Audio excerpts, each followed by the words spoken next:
Mientras orábamos, llegó Raquel. Impresionante, ¿no? Cómo las oraciones pueden hacer que las personas aparezcan de un momento a otro, así como el rapto, ¿no?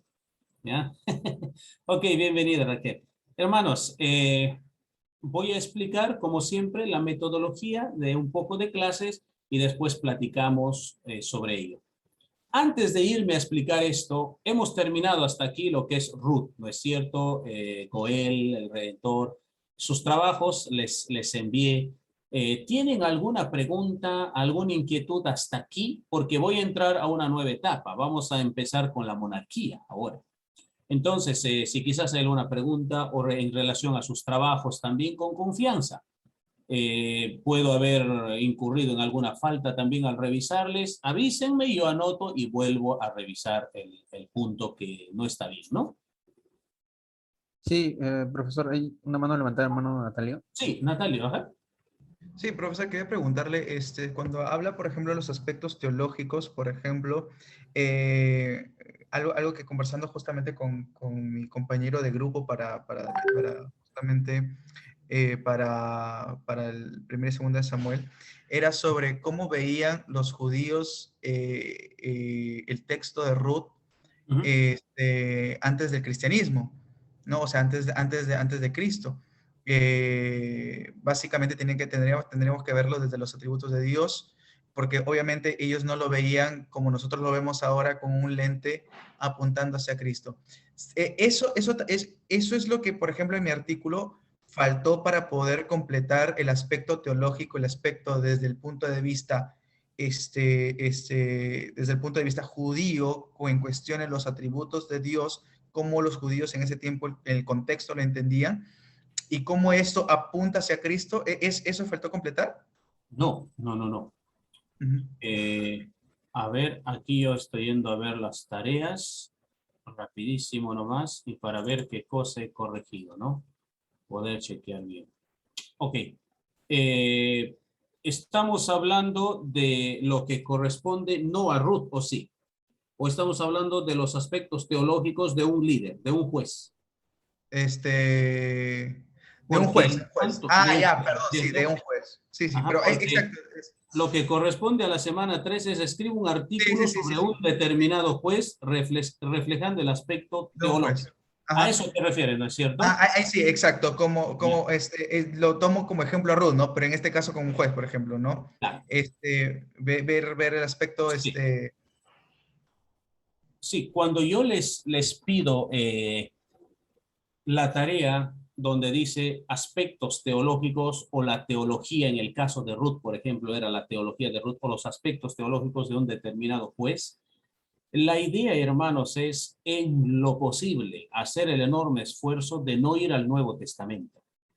No es que esté en contra del Nuevo Testamento o que esté en contra de Cristo, para nada, sino que trato de empujarles porque hay una tendencia nuevo testamentaria al hacer teología siempre, de manera automática. Uno está hablando de algo en el Antiguo Testamento, sin darse cuenta está en el Nuevo. Sin darse cuenta está en el Nuevo y en Cristo. O sea, es bueno que todo sea Cristo para nosotros, eso es indiscutible. Pero en el campo teológico hay algo que se pierde cuando no trabajamos bien el Antiguo Testamento y nos movemos inmediatamente al Nuevo Testamento. Es decir, en el momento de la investigación, Natalio, el Nuevo Testamento está condicionando mucho y en sus trabajos, hermanos, perdónenme que lo diga así, no se vayan a sentir mal, yo les observé ahí, ¿no? En rojito, en sus trabajos del autor o del juez en este caso, miren, hay como 3 líneas y todo lo demás es cristológico. Entonces, si ustedes observan, la tarea no es cristología de un juez del Antiguo Testamento, sino es el tema teológico, el aspecto teológico, resaltar aspectos teológicos del juez. Entonces, si uno decidía hablar de Jefté, de Gedeón, de Débora o de cualquier, de Sansón, no era tanto meterse a hacer historia de ellos, porque la Biblia ya nos cuenta la historia de ellos, ¿no es cierto? Sino la idea es buscar la teología de ellos. Por ejemplo, la pregunta es, ¿por qué el autor consideraría a Sansón dentro de su libro teológico? ¿Por qué? ¿Por qué tendría Si nosotros estamos diciendo al unísono, Sansón ha sido un perdido, muy relajado, no valora lo que tiene, se va tras las mujeres, y no recuerdo quién de ustedes hizo un buen trabajo de Sansón, muy interesante, me gustó cómo lo presentó. Entonces, el autor teológicamente tuvo que poner a Sansón ahí por una razón teológica. Algo tuvo que ver con Sansón, porque si el autor está observando lo que nosotros observamos, que muy relajado con mujeres, entonces no hubiera incluido a Sansón ahí. Entonces, trato de forzar, Natalio, al estudiante en su investigación a hacer ese aporte que sería un gran aporte en el mundo teológico. En otras palabras, busco que ustedes se metan ahí y no que repitan lo que todos repiten, ¿no? La historia, eso ya está hasta el cansancio. Si ustedes logran entrar ahí, ojo, es una tesis que están aportando a la sociedad y al mundo cristiano. Es una tesis lo que están haciendo. ¿Y cómo se logra, Natalio, que el profe los empuje? Sino que tengo a veces un poquito de temor de decirles, por ejemplo, si fuera un profe a rajatabla, les diría, no quiero que hablen nada de Cristo en su trabajo. Pero esto puede herir quizás, ¿no? Y decir, el profe medio hereje, no quiere saber nada de Cristo, puede llevar a esa conclusión. Pero no es que yo esté en contra de Cristo, para nada. Amo a Cristo, es mi Señor, hablo de Él todo el tiempo. Sino que para ganar la teología del autor, lo que quiero es que el estudiante encuentre es cómo ellos entendieron esa parte teológica que no conocían el Nuevo Testamento para nada.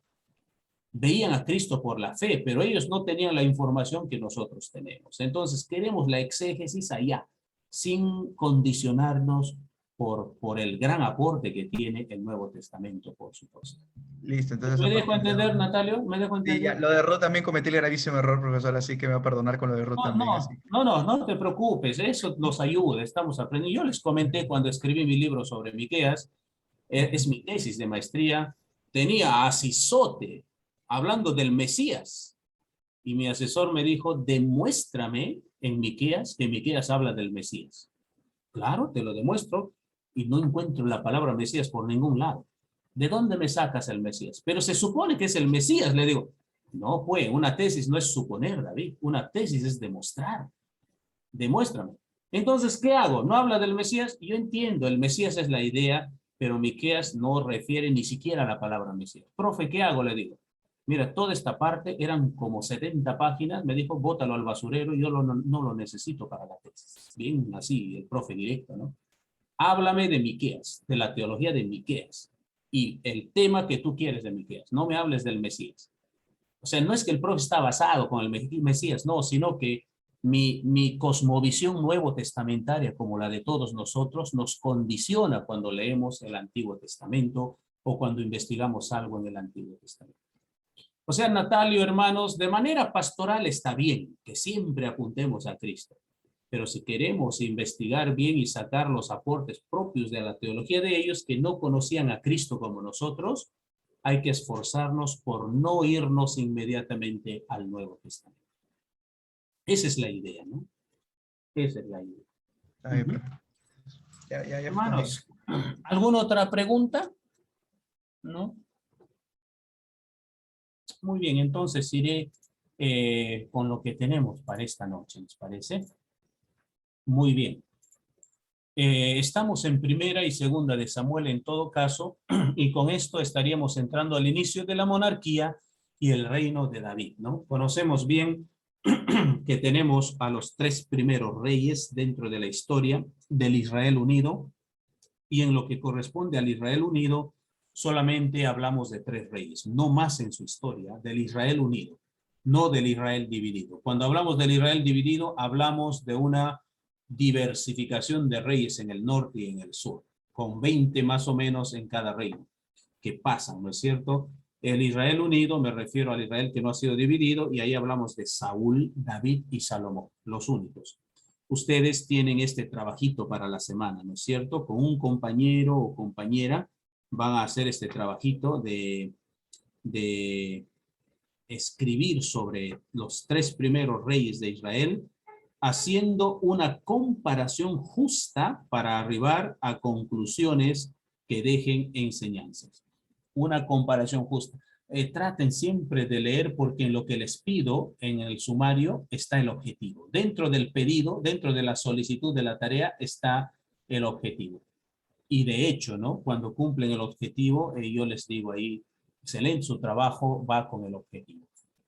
Contexto histórico y geográfico para entrar a esta parte de la historia bíblica. El periodo de la historia de Israel, descrito en Primera y Segunda de Samuel y Primera de Reyes 1 al 11, muestra una serie de cambios radicales en la vida política, social y religiosa. Por supuesto, ¿no? Porque vamos a entrar a otra etapa y precisamente al entrar a otra etapa, estas tres áreas, política, social y religiosa, se verán afectadas. Comienza entonces en medio del caos del tiempo de los jueces en la que no había rey en Israel y finaliza con el impresionante imperio de Salomón. Una aclaración importante aquí. No es que Dios no haya querido que Israel tenga rey. Cuidado con esto, porque si nos vamos a Deuteronomio capítulo 17, Dios sí ha querido que Israel tenga rey. Incluso ha dado las instrucciones para el rey de Israel. Entonces, el punto de quiebre en Samuel es que Dios quiere rey para Israel, siempre lo ha querido y lo ha avisado, pero un rey como él quería poner, porque Dios es sabio y conocía mejor que cualquiera. El punto de quiebre con Samuel es que Israel decide, sin esperar que Dios intervenga, quién debe ser su rey o piden un rey. Y ojo, hay una causa fuerte para pedir un rey, hay que recordar eso, y la causa fue el envejecimiento de Samuel y que sus hijos son corruptos, ¿no es cierto? No tienen la misma fe de su padre ni la misma integridad de su padre. Pero este pueblo no ora, este pueblo no busca, este pueblo actúa sin pensar, sin inteligencia, e inmediatamente Salomón, danos rey, y se acabó. Como las demás naciones, no como Deuteronomio 17, sino como las demás naciones, no como Moisés enseñó. Ese es el punto de quiebre. Ahí, por eso, estoy haciendo este hincapié, porque escucho a muchos decir, no era la voluntad de Dios que Israel tenga rey. No, la voluntad de Dios sí era que Israel tenga rey. Era necesario el rey. Precisamente en el tiempo de los jueces hacen lo que quiere porque no hay rey. Entendiéndose el papel del rey como la representación divina para el pueblo.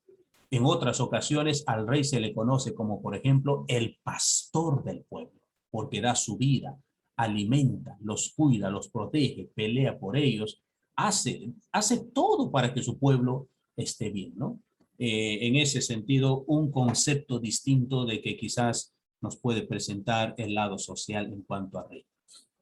Bien, entonces empezamos con Saúl, ¿no es cierto? Y luego llega esto hasta Salomón. A finales de este periodo, relatado por Primera y Segunda de Samuel y Reyes 1 al 11, Israel es la nación más poderosa de Asia Occidental.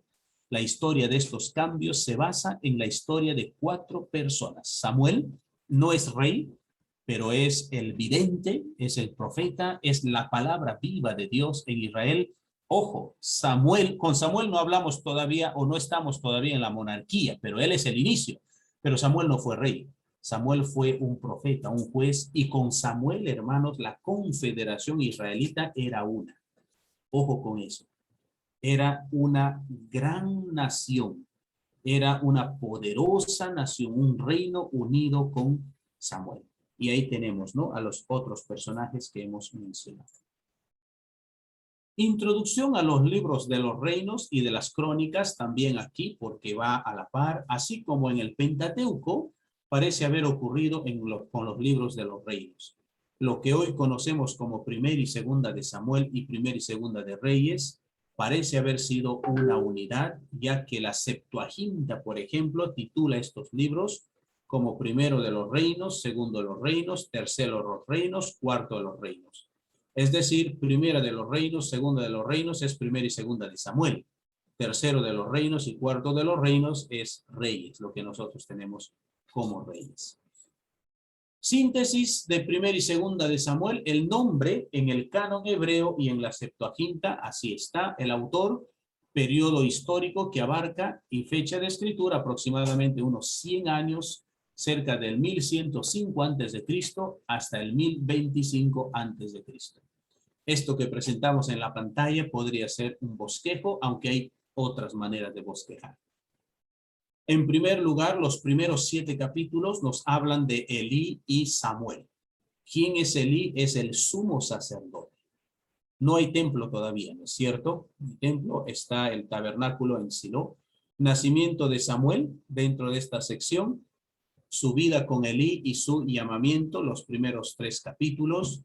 Hay que recordar bien esa historia impresionante, sobrenatural de Ana, la mamá de Samuel, y cómo por medio de sus oraciones el Señor escuchó la voz de Ana y le bendijo, ¿no es cierto? Dándole hijo, y ese es Samuel. Elí es el sumo sacerdote, anhela que Dios le hable, pero Dios no le habla. ¿Y por qué no le habla? Porque Elí ha incurrido en faltas muy serias en relación a sus 2 hijos, que también son corruptos, son impuros. Los hijos de Elí se acuestan con las muchachas en la entrada del templo, ¿no? Encontramos en ellos inmoralidad y encontramos en los hijos de Samuel corrupción, pecados fuertes ejecutándose dentro del privilegio del liderazgo. Luego el conflicto de Samuel con los filisteos, capítulos 4 al capítulo 7. La segunda parte estaría caracterizado por Samuel y Saúl, capítulos 8 al capítulo 15. Encontramos la elección de Saúl. Ojo, Saúl es elegido por Dios, hermanos. Aquí tenemos una hermosa reflexión de la elección de Dios y del rechazo de Dios a Saúl también. Capítulo 8 al 12 y capítulos 13 al 15.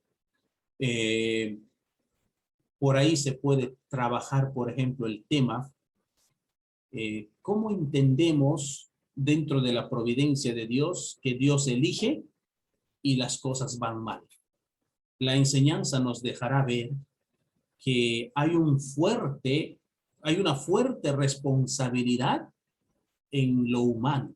Dios puede elegir, Dios puede privilegiar, pero esto considera un papel importante la intervención humana, cómo trabaja lo que Dios ha permitido.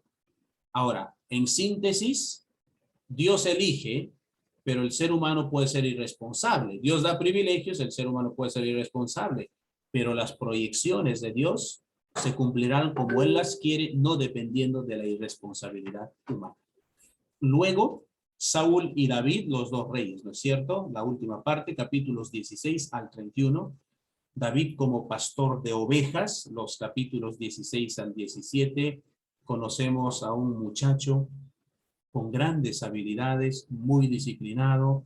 Es pastor, pero es a la vez un muchacho prudente con grandes características que se mencionan de él. Es muchacho, es jovencito, todavía no tiene 20 años, por eso no ha ido a la guerra como sus demás hermanos, por eso está con las ovejas en el campo. Si hubiera tenido 20, él ya no estaría con las ovejas en el campo, porque era un papel decisivo. La ley en Israel, los jóvenes de 20 años tenían que ir a la guerra. David no había ido todavía, por eso decimos, está con la edad de menos de 20. David como cortesano, capítulos 18 al 20, luego como refugiado en Judá, 21 al 26, y luego como refugiado en Filistea también, los capítulos 27 al 31. Resumen del contenido: Elí y Samuel entonces, los primeros 7 capítulos. El nacimiento de Samuel es sobrenatural, porque su mamá es estéril. Su vida con Elí, impresionantemente, tiene ahí 2 modelos negativos al lado de él, pero Samuel es protegido por Dios. A pesar de tener mala influencia, Samuel no permite esta mala influencia en su vida. No encontraremos los mismos problemas de inmoralidad que tenían los hijos de Elí en Samuel, pero quizás sí, hermanos, encontraremos algún tipo de relación en cuanto a Elí como padre y Samuel como padre. Un paralelo en relación a un descuido serio con respecto a los hijos en el ministerio y pues su llamamiento. Llamamiento otra vez sobrenatural, providencial. Dios habló a Samuel directamente y en la expresión de Elí, algo que él anheló toda su vida y nunca pudo ser real. Y ahí también veremos el conflicto de Samuel con los filisteos, ¿no? O se ve en estos capítulos. Luego, como vimos, Samuel y Saúl, 8 al 15, y Saúl y David. Samuel es comisionado por Dios para elegir al primer rey y también es comisionado por Dios para elegir al segundo rey, que es David. Es el gran hombre de Dios, por si acaso. Samuel es el hombre que habla y el pueblo entiende que él habla como vocero de Dios. Se ha ganado un privilegio grande. Samuel se ha ganado un respeto impresionante dentro del pueblo de Dios, pero es humano y cuando tiene que elegir por mandato de Dios a otro rey, que ya no es Saúl, por poco se equivoca. Por poco se equivoca. En la parte hebrea dice, yo no veo lo que está delante de la nariz. Yo veo el corazón en la parte hebrea. Es decir, es que Samuel, como todo humano, se dejó llevar por la apariencia.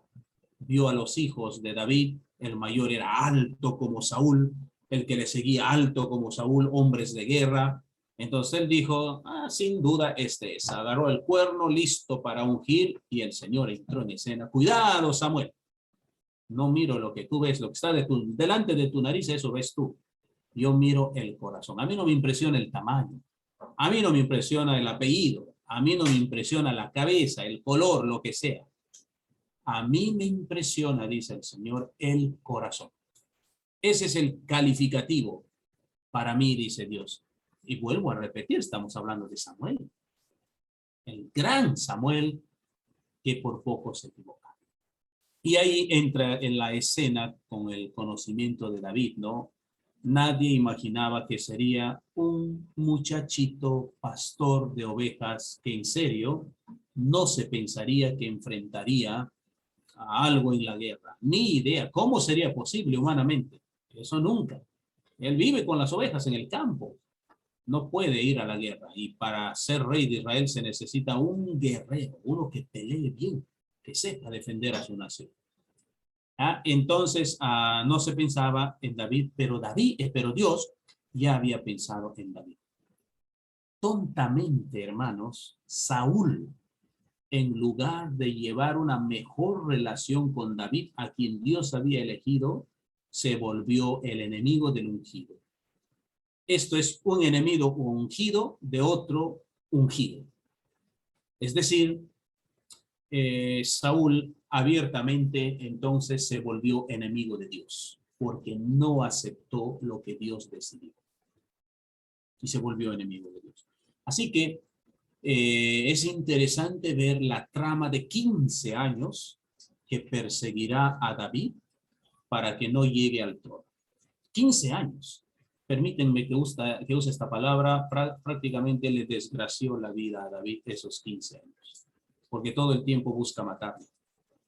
Ahora es interesante, cuando David recibe el ungimiento de Samuel, inmediatamente viene el Espíritu Santo sobre él, el Espíritu de Dios. Por algo dirá la Biblia que era prudente. Miren a David, no mueve nada para sentarse en el trono, hermanos. Sabe que ya está ungido como rey y que Dios rechazó a Saúl. Es más, su papá Isaí, cuando está ahí David y Samuel, después del ungimiento, Isaí le dice a Samuel una pregunta. ¿Saúl sabe que has venido a ungir a mi hijo por rey? Y Samuel le dice, Isaí, ¿cómo puedes preguntar eso, hermano? ¿No te fue bien con el café que me serviste?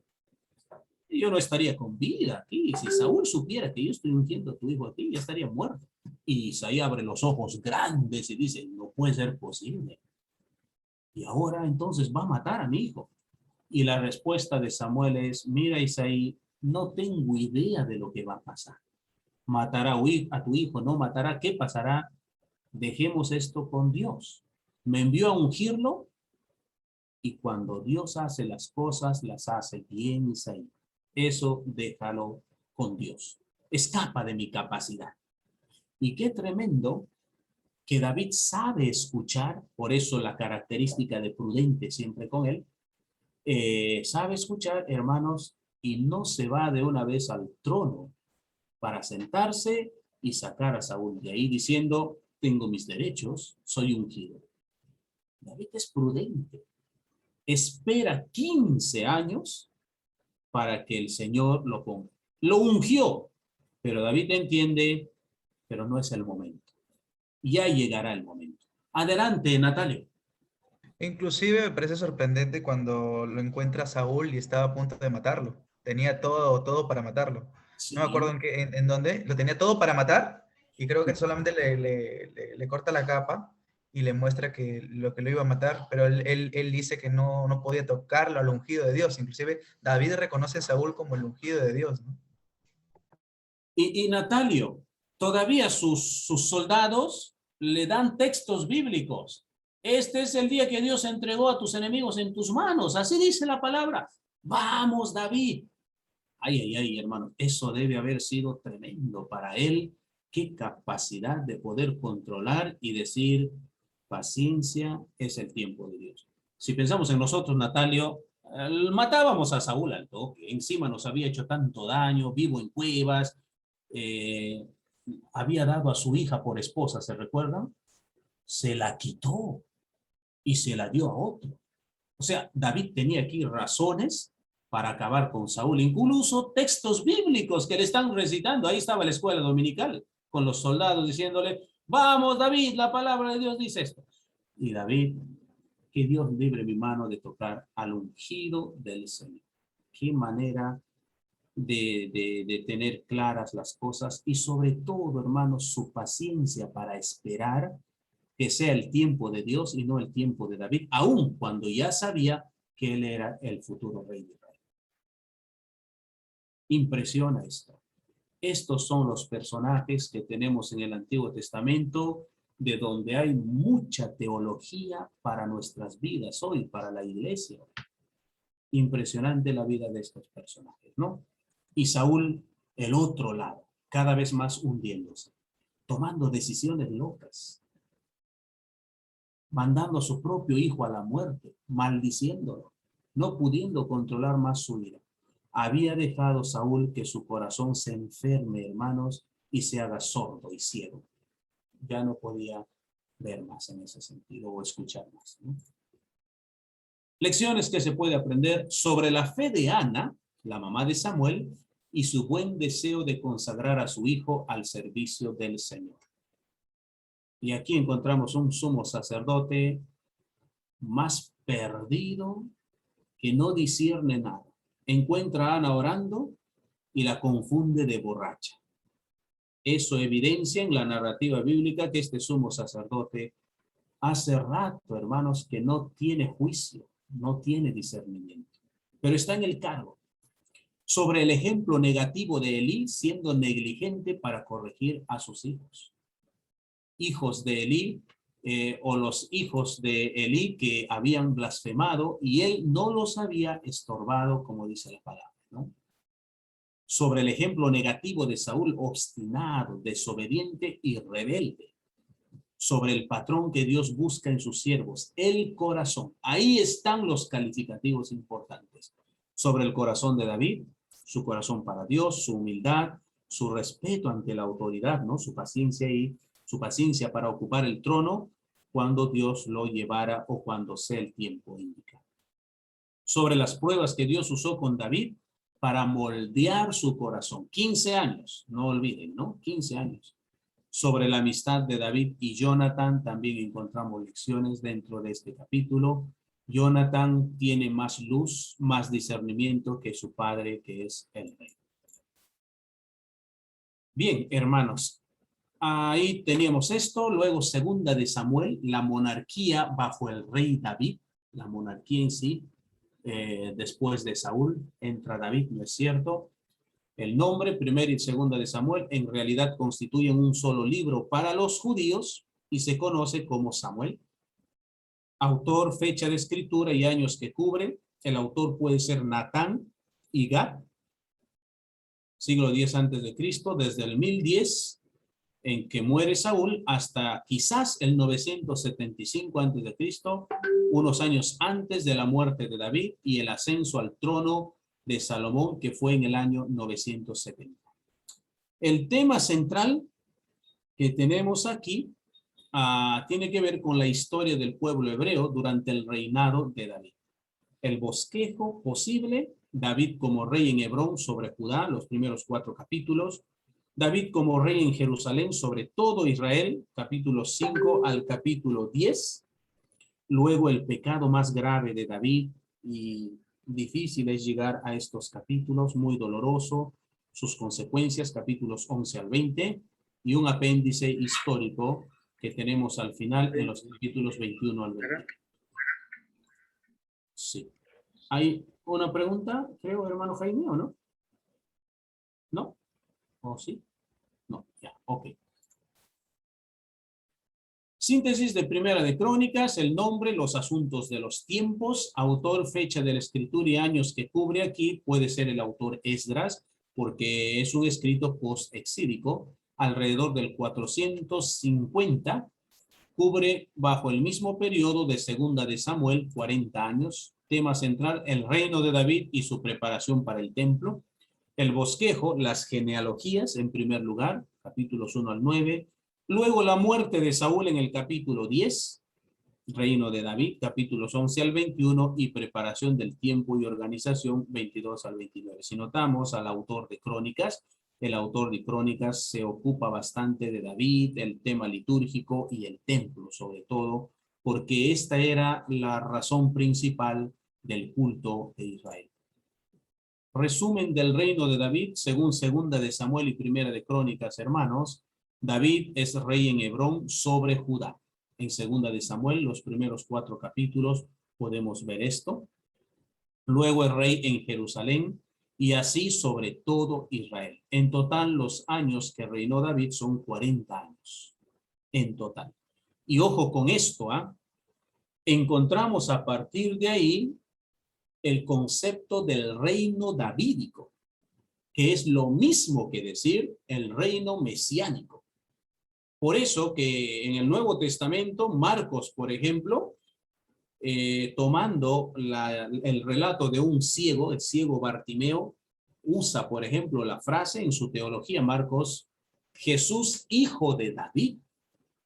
Eso traza la línea genealógica David-Jesús, reino mesiánico. ¿Por qué? Porque Israel nunca tuvo un rey como David, hermanos. David fue el mejor rey de Israel. Hasta hoy nunca ha tenido un rey como David. Con David se cumplió Números 14:21, que la tierra sea llena de la gloria de Dios. David fue el rey más impactante, que aplicó justicia y paz sobre Israel. Luego, el grave pecado de David y sus consecuencias en Segunda de Samuel, 11 al 20, bastante doloroso es lo que tenemos ahí, ¿no es cierto? El gran prudente, el gran sabio de David, el hombre que tenía el corazón de Dios, ahora estaba envuelto en serios problemas. La caída de David. Dejó de lado la disciplina que siempre le caracterizó y pues terminó envuelto en la inmoralidad, David.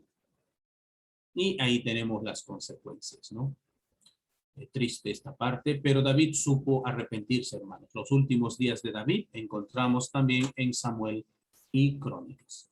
Lecciones que se pueden aprender. David fue probado desde su juventud y Dios lo enalteció a su debido tiempo. Nos recuerda el ejemplo de Moisés. Dios trabaja un tiempo con sus siervos, purificando sus corazones y moldeando su carácter antes de darles la encomienda. Con Moisés fue 40 años.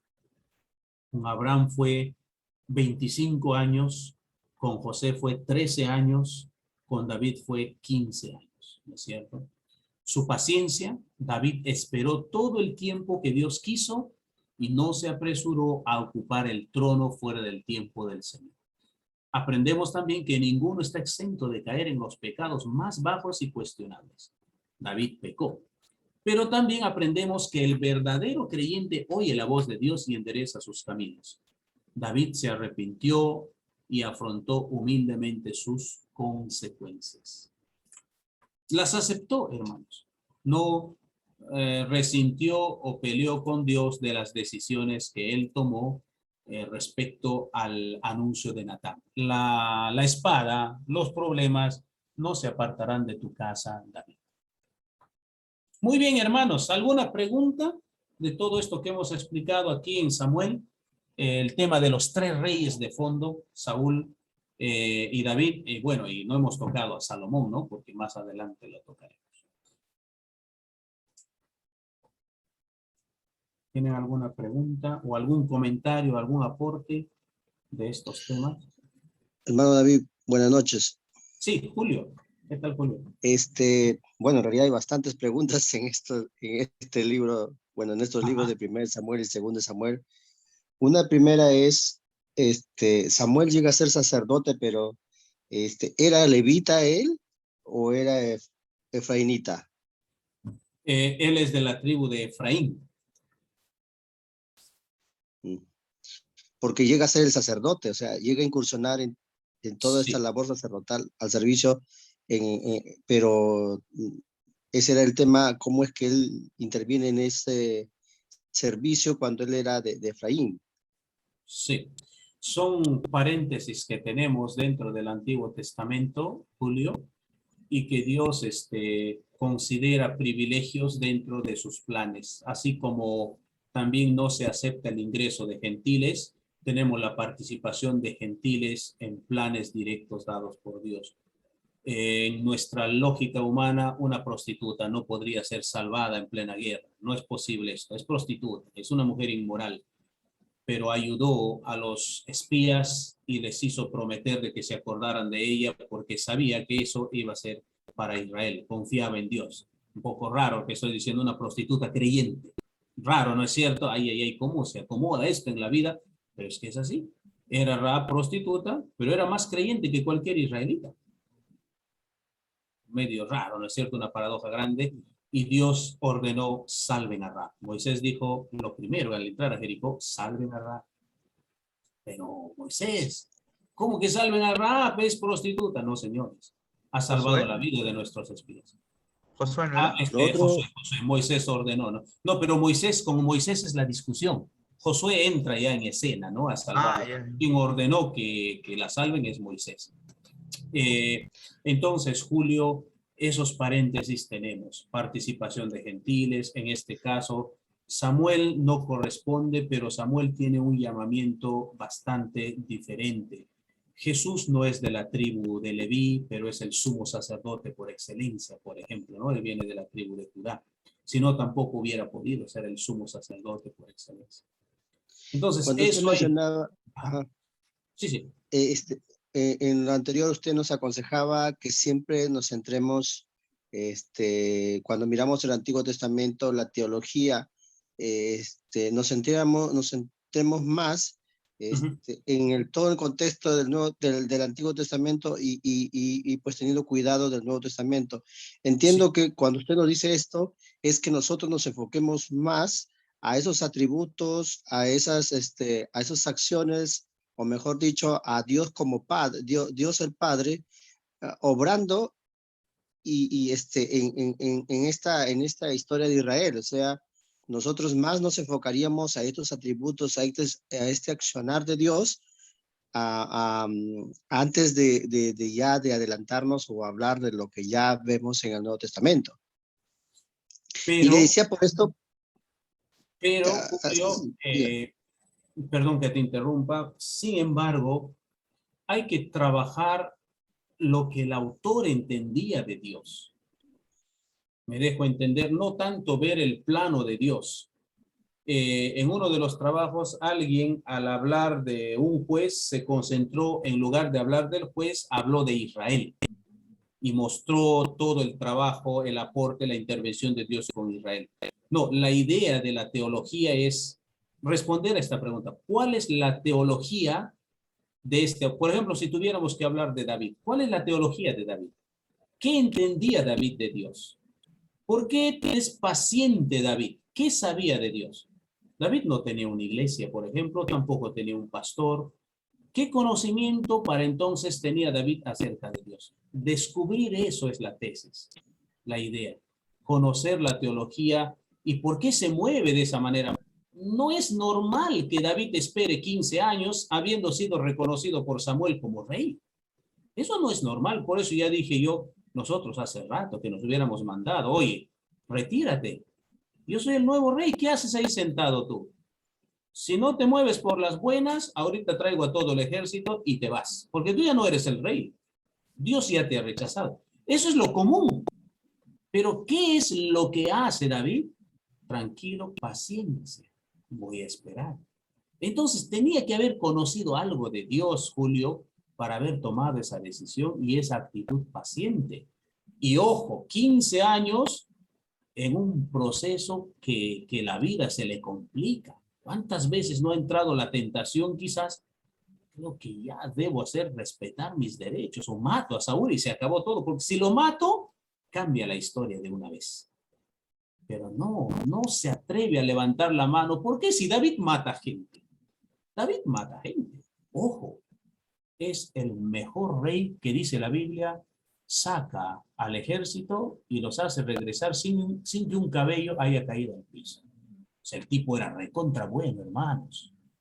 Así como vemos hoy día en películas de ficción donde el caballero es un espectacular, ¿no? Pero lo vemos en película nomás. En David fue real, iba y volvía. Otra cosa, hermano, cuando vemos la oración de Ana, esa negociación que hace Ana y que siempre escuchamos en las predicas, o bueno, siempre cuando nosotros incluso hemos predicado, hemos puesto este ejemplo, cómo es que Dios atiende a Ana en ese fervor, en esa búsqueda de Dios, en esa petición que hace a Dios. Pero podríamos entenderlo como una negociación. Dios en su misericordia, y así como Abraham apeló a Dios insistentemente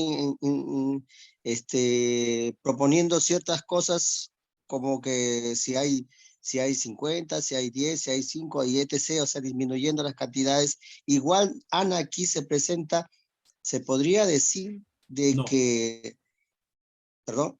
No creo, Julio, que sea una negociación, porque Ana no iba a sacar ninguna ventaja. Negociar sería conseguir alguna ventaja para mí. Ana tiene el corazón puesto en el Señor. Ana está centrada en Dios y recibió su bendición. Señor, si yo pudiera alumbrar y que esta vida te sirva por el resto de la vida, esté acá, Señor, desde ya. Si yo pudiera, ojo, no es que Ana hace un pedido condicionado. Esta mujer, hermanos, es una mujer incomparable en el Antiguo Testamento, que si hubiera tenido hijo, hace rato que lo había dejado en el tabernáculo. No tenía, era estéril y había mucho dolor en su alma porque ama a Dios. Ella está orando y no recibe el apoyo pastoral de nadie. Cuando debería haberlo tenido de Elí, el Señor se acerca a Ana para abrazarla y darle el hijo que está pidiendo. Elí no hace eso. Elí debería abrazarla. Mujer, estás acongojada, y aconsejarla, no, estás borracha. Un tipo sin discernimiento. Entonces, Julio, no creo que sea una negociación, lo mismo que Abraham hubiera sacado ventaja a Abraham, pero Abraham no negocia. Lo que Abraham hace es simplemente decir, Señor, bueno, si hay 10, si hay 20 o va bajando desde 50, y acepta, no negocia, no entra al tema de decirle, mira, si tú salvas esto, Señor, aquí, olvídate, convierto a todo Claro. canal. No hay un trueque para decir, sino Abraham acepta. Y con Pero a humildad, veces así no se ha se interpretado, moleste. hermano. ¿Cómo?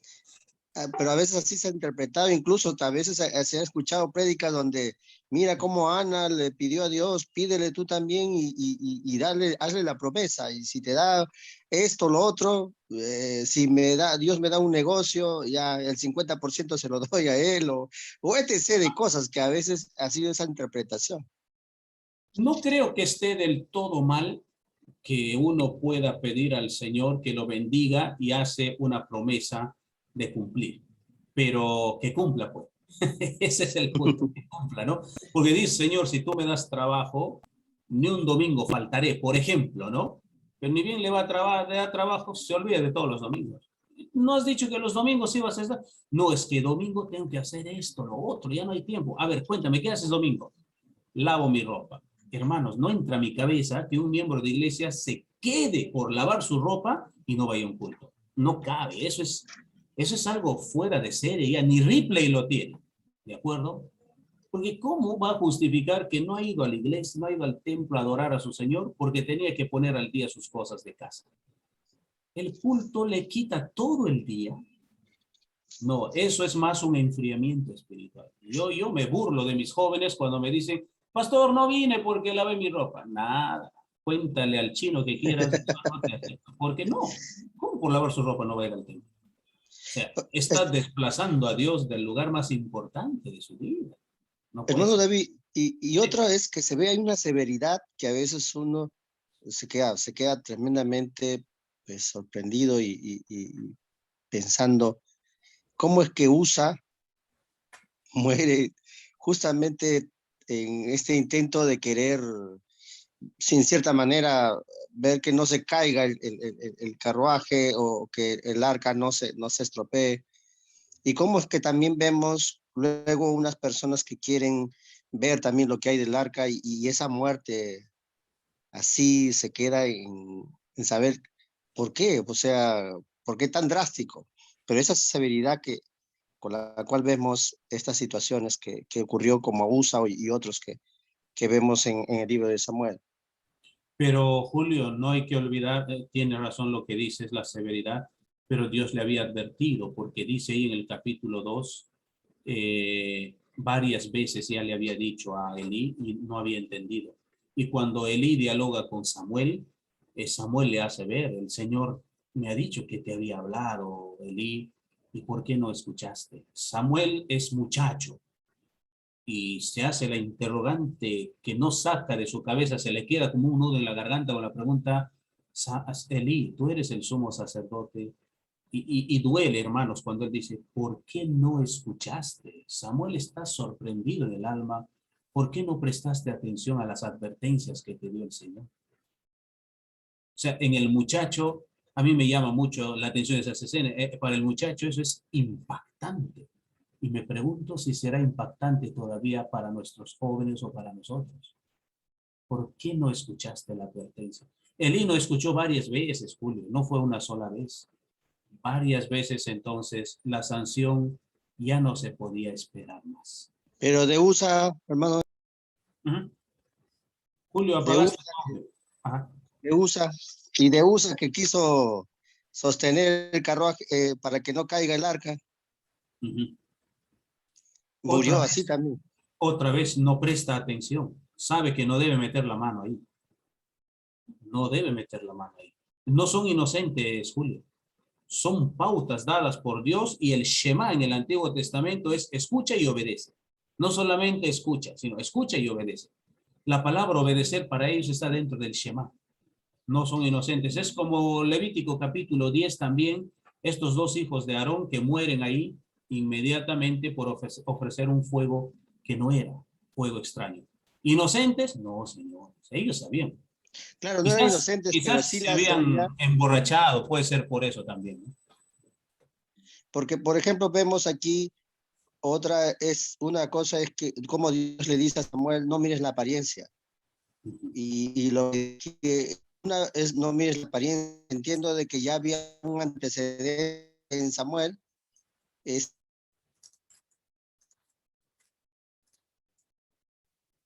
Julio, ya no te escuchamos, algo pasó. Dios le llama ¿Sí me escucha, hermano? Ahora sí, ahora sí. La última parte no. Sí, me escucha. Le decía que cuando Dios le llama, le dice a Samuel que no mire la apariencia. ¿Podría también estar hablando de algo que pasaba con Samuel? Que Samuel un poco que se inclinaba a ver la apariencia. No sabemos si esto era una característica de Samuel, lo dudo, que el gran profeta haya tenido siempre algo así en su vida, sino que en el momento, recuerden, ha ido sin el permiso del rey. De todas maneras, debe haber algún tipo de tensión al estar haciendo este trabajo y se adelantó, no esperó que el Señor muestre. Humano, siempre está esto. Nos deja ver ahí la narrativa bíblica que también Samuel se confundió, ¿no? Como ser humano. Y claro, y ahí vemos cómo es que rotundamente Dios le corta el reinado a Saúl, pero a David sí le da la oportunidad. En David vemos esa oportunidad, a diferencia de Saúl. Y ahí... Pero fue diferente, claro. Eso creo. Pero se lo buscó Saúl, Julio. Claro, de hecho sí, exacto. O sea, de que ahí no hay una excusa, no, porque desobedeció. Y ahí es claro que esto lo vemos también ya en el Nuevo Testamento, es a Dios más ve el tema de la obediencia antes que los sacrificios, y eso, y es claro, vivir una apariencia. Sí. Y ahí hay algo que es, bueno, siempre cuando miraba estos libros históricos, era el tema de que muchas veces en la iglesia decimos que una prueba de que Dios te está llamando o que Dios te está aprobando es también ver que el pueblo responda positivamente a ti. Pero vemos aquí pues que el pueblo miró a Saúl, pero también vemos de que no necesariamente estaba bien. ¿Cómo es que Dios pide un rey? Perdón, ¿cómo es que Israel pide un rey? Y este rey Saúl, que Dios lo eligió, pero obviamente le da la espalda a Dios. Entonces, podríamos decir que no siempre también el pueblo puede darnos una señal de que en realidad Dios está aprobando. No siempre va a ser esa fórmula. El pueblo se puede equivocar. Aunque en el tema de Saúl, la Biblia dice que Dios eligió a Saúl. Lo recalca, dice Dios eligió a Saúl. Y Dios mismo dice, me arrepiento de haber elegido a Saúl por rey. Sí. Acá hay una pregunta interesante de nuestro hermano Raúl. ¿Cómo entendemos el pesar de Samuel, no es cierto? De que Dios o el pueblo no quiso a sus hijos en el liderazgo, ¿no, Raúl? Esa es la idea, ¿no? ¿No es cierto? No, hermano, es ¿cómo podemos entender el pesar de Samuel? O sea, su pesar, cuando él oye el pedido del pueblo para que les ponga rey sobre sí. Y a las palabras del Señor cuando dice, no te han desechado a ti, sino me han desechado a mí para que yo no reine sobre ellos, en 1 Samuel 8:7. Con lo que usted dijo al comienzo de que era la voluntad del Señor de que tuviese rey, no me quedó muy claro esa parte, porque siempre yo había recibido la enseñanza, siempre he oído y he recibido la enseñanza de que no era la voluntad de Dios de que Israel tuviese rey, y más que todo fue un acceso pasado, ¿no? Porque como dicen, ¿no? Como tienen las demás naciones. Entonces, eso me ha contrariado un poquito. No sé si podrías playar o explicar un poquito más. Sí, Raúl, te agradezco. Encontramos desde el principio un tema como hilo hilvanador en toda la Biblia, en los 66 libros, de que el reino siempre ha estado presente en el tema de Dios. Dios siempre ha hablado del reino, del rey, de su reino, y ha hablado de su pueblo como un reino de sacerdotes, por ejemplo. Entonces, el tema del reino, rey, siempre ha estado presente. Vuelvo a repetir Deuteronomio 17 y la promesa que Dios le hace a Abraham, que también le habla del reino. Abraham ya sabe de antemano que su pueblo tendrá rey, porque dice, de tu simiente sacaré reyes, ¿no es cierto? Entonces, Dios sí quería que tenga rey su pueblo, Raúl. El punto es que no debe ser un rey como las demás naciones. Un tirano, por ejemplo, injusto, malvado, que abuse del pueblo. Normalmente es así, porque no hay temor de Dios. Entonces quería que el rey sea alguien con las instrucciones que él plasmó en Deuteronomio 17 por medio de Moisés. Ahora, cuando llegamos a esta precisión con Samuel, hay sentimientos encontrados, Raúl. Lo explico por qué. Primero, hay un sentimiento fuerte en Samuel de que no es la forma para elegir un rey. Quieren un rey no como Dios manda, sino como las demás naciones quieren, y eso golpea el corazón del gran profeta. O sea, le afecta, ¿no? Y se pone mal y lucha con esto. Pero hay otro ladito de su corazón que hay que observar también. No por nada está ahí. Sabe que sus hijos son corruptos y no los mueve. No los mueve. Los tiene ahí. El pueblo ha llegado a decirle, los ancianos, los líderes, has envejecido, tus hijos no son como tú. Tus hijos son corruptos. Dice que son avaros.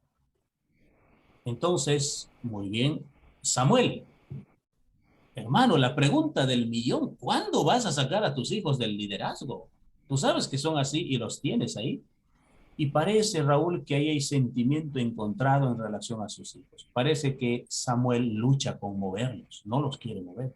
Porque, hermanos, ojo con esto. Lógicamente, si movía a sus hijos, se arreglaba el problema. El pueblo estaba exigiendo un cambio porque no quería a estos tiranos ahí corruptos. Pero Samuel no reacciona. Y ahí hay un paralelo sintomático con Elí, ese efecto de papá hacia los hijos.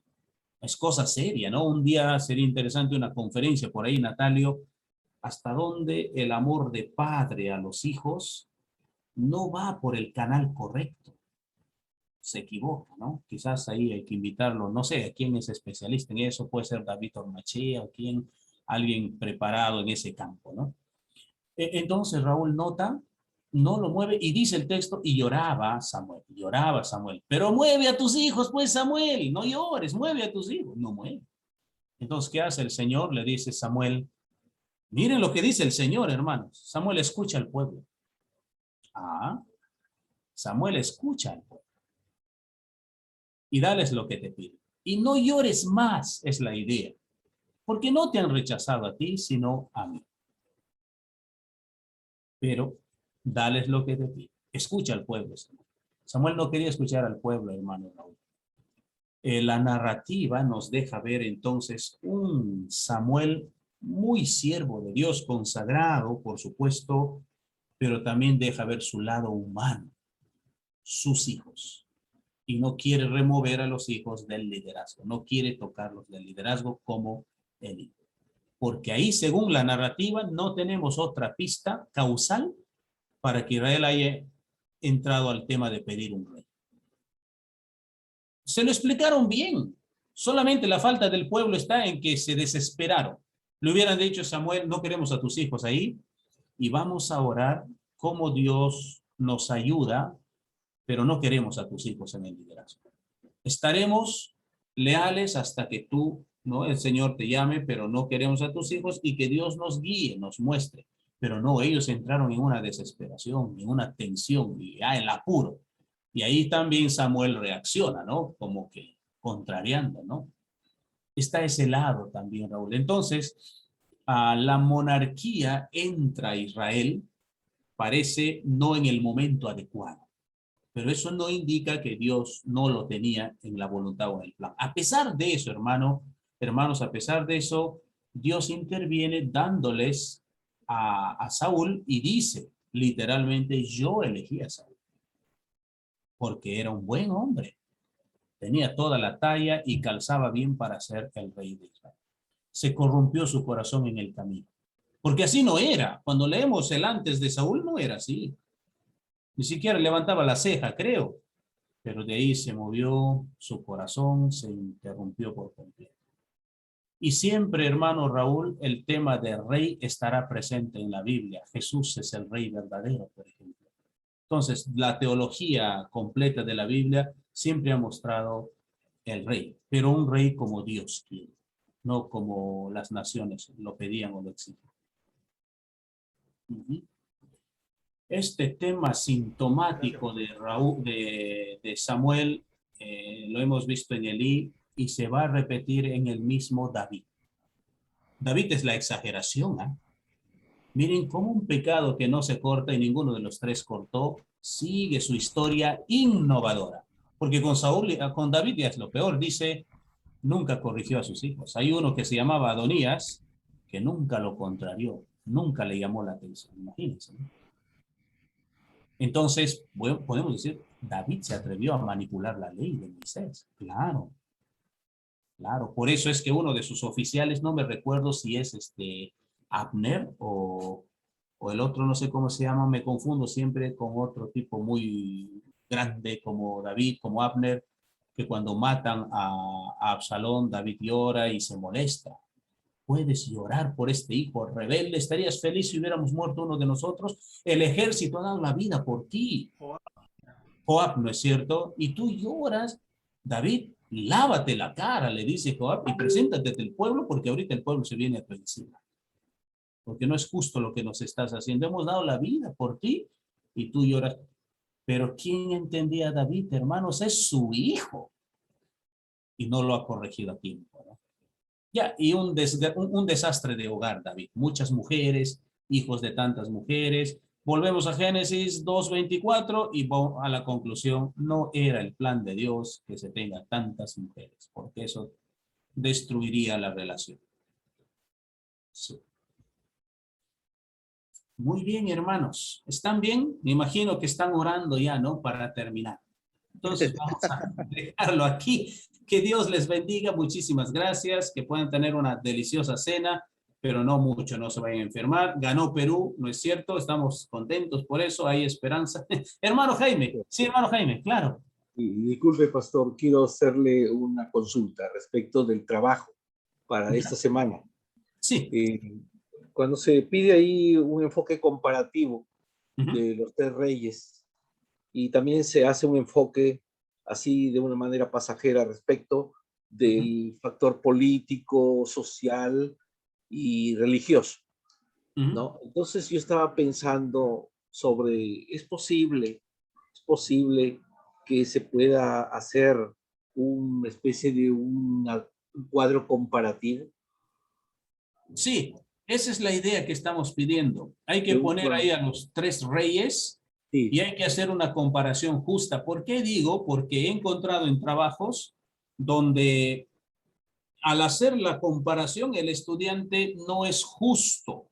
Resalta una cosa y hunde al otro. Por ejemplo, hunde a Saúl el estudiante, el primer rey, y resalta a David, pero no se da cuenta que en el tema de moral, Saúl es impecable y David no. Entonces, una observación justa les estoy pidiendo, ¿no?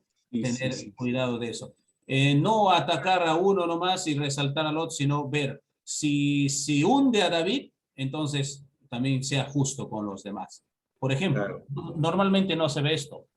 ¿Bajo qué modelo gobernó Salomón? Por ejemplo. ¿Es el modelo de Dios? No, señores. ¿Cuál modelo de Dios? Salomón gobernó como un faraón. Claro. Egipto.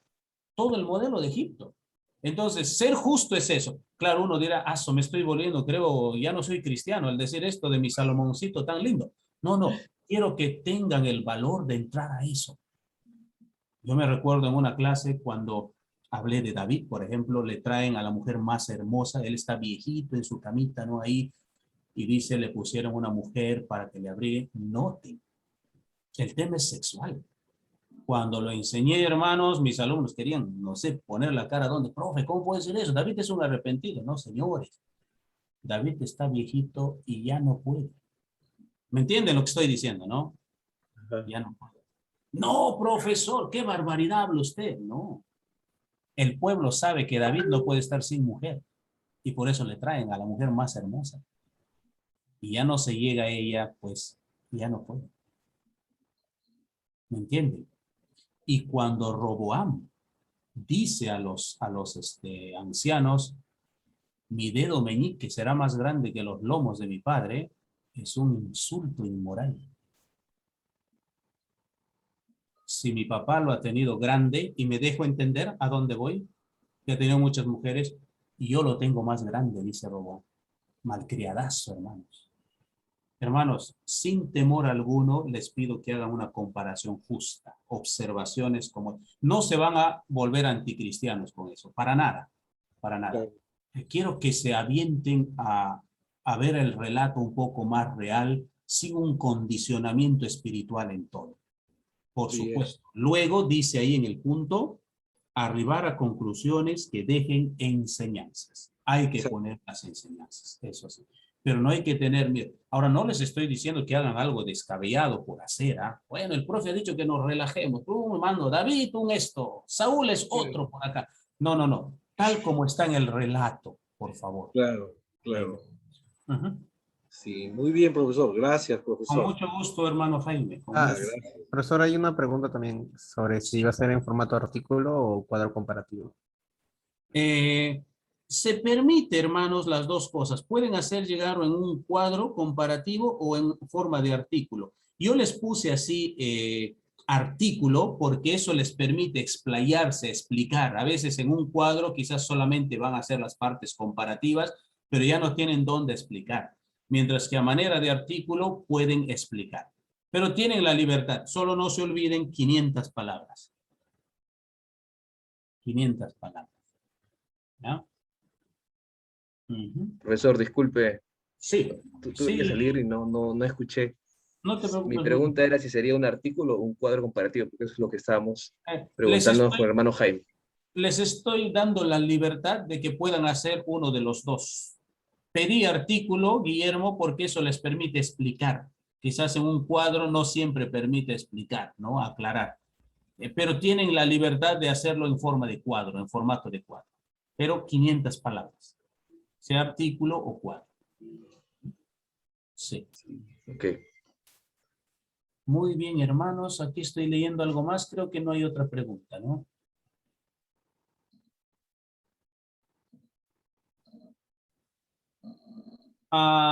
En cuanto a Raquel, lo que dices, parece más bien que David, por la fe, tiene un conocimiento adelantado de un futuro Mesías, porque llega a decir en varias ocasiones, y se conoce como los salmos mesiánicos, llega a dar a entender de que hay alguien que eternamente de su linaje estará en el trono, y que obviamente no puede ser él ni ninguno de sus hijos, ¿no? Sus hijos directos, sino algún descendiente más adelante de manera eterna.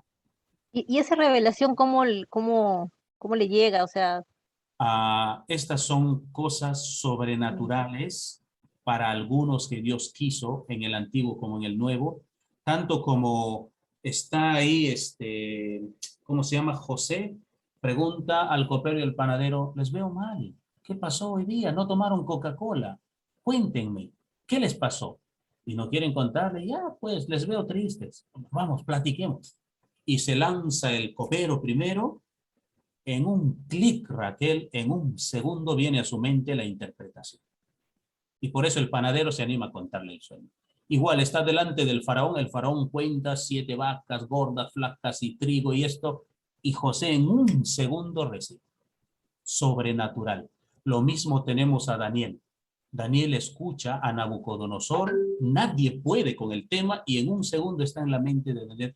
Entonces David, Raquel, recibe de una manera inmediata, sobrenatural, como los demás profetas. Interesantemente, en su primer discurso, Pedro dice para David, profeta David. Nunca se mencionó a David como profeta, siempre como rey, pero Pedro lo identifica como profeta. Entonces, es algo con algunos que Dios reveló, no es con todo el pueblo de Israel o con todo creyente en la iglesia en el Nuevo Testamento. una consulta, pastor. Los salmos de David, ¿él los escribe básicamente la mayoría antes de ser rey o está prorrateado a lo largo de su vida? Solo te refieres a David, ¿no? A David. O a todos los salmos. No, los salmos de David. De Son David, escritos cuando sí. él era rey, son escritos antes, son más No, antes y poquitos después cuando fue rey. Son todos. Hay varios que él empezó a componerlos como pastor de ovejitas en el campo, porque es un tipo muy carismático, Raquel. David enamoraba con lo que hacía. ¿Quién no quería ser la esposa de David? Antes que sea rey nada más. Aparte que era un muchacho, dice sus características, ¿no? Guapo, ahí lo menciona la Biblia. El tipo era muy hábil para componer, por eso se le conoce como el dulce cantor de Israel. No lo empezó en el reino, eso empezó ahí con las ovejas, con los animales, se entrenó componiendo. Entonces, él ya había empezado ahí y es probable que en el transcurso de su historia terminó algunas, otras en el camino las compuso recién. Es de toda su vida, antes, durante y después. Después me refiero cuando está ya, ¿no? Viejito, explicando algunas cosas. Por ejemplo, en el 32 y 51 cuenta, pero está contando después de su experiencia con el pecado. Y él es impresionante al decirnos, cuando yo me callé y lo escondí, no quise hablar de esto con Dios, me afectó como osteoporosis, es la idea. O sea, físicamente él experimentó el pecado, no solamente espiritualmente, sino físicamente. Pero lo cuenta después, Raquel, no lo está contando en el momento, ¿no? Sino después, ya que se arrepintió. Entonces, es todo, no solamente en determinados momentos. Sí. Gracias, pastor. Con mucho gusto, hermanos, que el Señor les bendiga. Entonces, creo que estamos bien por ahí. ¿Hay alguna otra pregunta o no? Ok, ya creo que no hay más. Natalio decía, puede ser híbrido. Te refieres a cuadro y artículo, ¿no? Explicativo, Sí. ¿a eso te refieres, Natalio? Sí, sí. Sí, un cuadro descriptivo pequeñito, sí. Con cosas puntuales y una explicación. El estilo que ustedes vean mejor, vale, Natalio. Jesús, Solo cumplan el objetivo, nada más es la clave. Yo busco siempre el objetivo. Ok, perfecto. Y eso es, sí. Traten de mejorar, hermanos, su investigación en cuanto a fuentes bibliográficas. Traten de mejorar eso. No se queden contentos con 2 fuentes nada más. Avancen un poquito más porque no sé cuántos de ustedes se van a la maestría y si es una maestría seria les va a pedir mínimo 15 distintas bibliografías. Mínimo 15. Les va a chocar porque están acostumbrados a poner 2, ¿no es cierto? Y en un trabajo serio, no, 2 es muy poco. Hay que considerar siempre más en la investigación. Bien, hermanos, creo que con eso ya hay que cenar si todavía no han cenado, ¿no es cierto? Que Dios les bendiga, hermanos. Cuídense. Mucho gusto. Bendiciones. Bendiciones, profesor, hermanos. compañeros. Gracias, profesor. Ánimo. Gracias, Rubén, también.